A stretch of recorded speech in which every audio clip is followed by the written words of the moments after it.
اعوذ باللہ من الشیطان الرجیم بسم اللہ الرحمن الرحیم اللہم صلی علی سیدنا محمد وعلی آل سیدنا محمد وبارک وسلم۔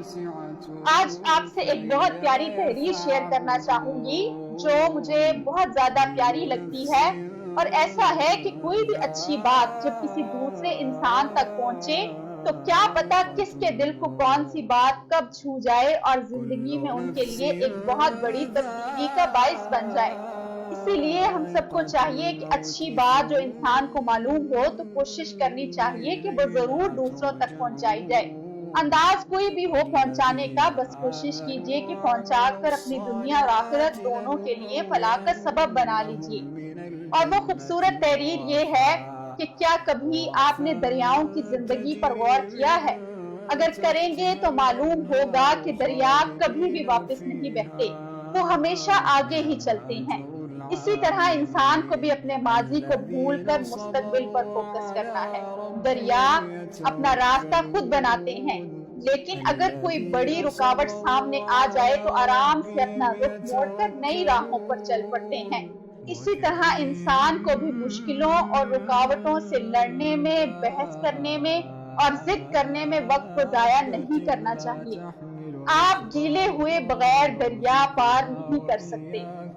اسی طرح انسان کو دکھ سکھ کے ساتھ ہی زندگی گزارنا پڑتی ہے، اور وہ بھی بڑی ہمت اور حوصلے کے ساتھ گزارنا ہوگی۔ دریاؤں کو دھکا نہیں لگانا پڑتا، یہ تو خود ہی آگے بڑھتے ہیں۔ اسی لیے انسان کو بھی چاہیے کہ کسی کے سہارے کے بغیر خود اپنا کام کرنا سیکھیں۔ جہاں سے دریا زیادہ گہرا ہوتا ہے وہاں خاموشی اور سکوت بھی زیادہ ہوتی ہے۔ اسی طرح علم والے اور گہرے لوگ بھی بہت پرسکون ہوتے ہیں۔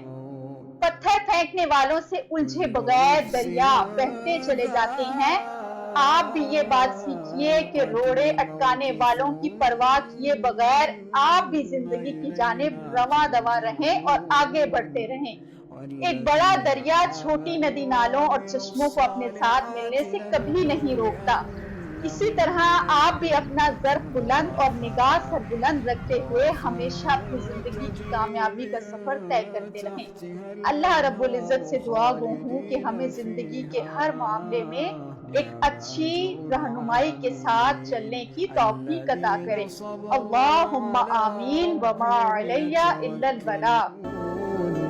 الذين صبروا على ربهم يتوكلون